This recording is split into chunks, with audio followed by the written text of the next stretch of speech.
Roho Mtakatifu tunakualika tufundishe neno lako katika jina la Yesu. Amina. Leo tunaangalia kitabu cha Wagalatia na Waefeso. Vyote vimeandikwa na Mtume Paulo. Katika kitabu cha Wagalatia aliandika akiwa na huzuni sana, kwa sababu yeye aliwahubiria Wagalatia habari njema, wakapokea Injili. Wakaja watu wakawaambia kwamba msipotahiriwa Mungu hawajui.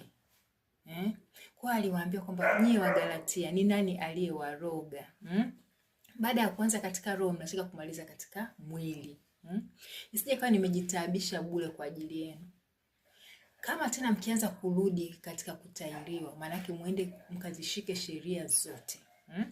Na mtakapozishika sheria zote za Torati, ina maana kufa kwa Yesu Kristo pale msalabani ni bure kabisa, ni bure. Akasema ufunuo nimeupata kwa Bwana Yesu Kristo yeye mwenyewe, kwamba kwa kuja kwake na kufa pale msalabani ametukomboa kutoka katika laana ya Torati. Kwa hiyo hatutakiwi tena kuishi kwa kuzishika zile sheria za Torati. Lakini hii pia sio kwamba ndio msamaha wa kutufanya tuishi katika dhambi, hapana.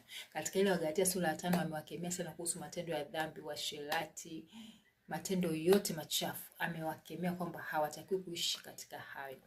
Kitabu cha Efeso, Bwana Mtume Paulo anazidi kuambia pia kuhusu kuishi katika imani, kwamba watende kazi kwa bidii, wasiibe bali wafanye kazi. Amewaeleza pia kuhusu familia, kwamba mke mtii mumeo, mume mpende mke wako. Ameeleza pia watoto waheshimu wazazi wenu, wazazi msiwachokoze watoto wenu, mtumwa mtii yule bwana wako, na wewe bwana mtendee mema mtumwa wako. Pia katika kitabu cha Efeso ameelezea kuhusu kwamba vita vyetu si vya damu na nyama, bali ni vita vya kiroho. Kwa hiyo akasema vaeni silaha zote za rohoni ili muweze kumshinda hila za yule mwovu shetani.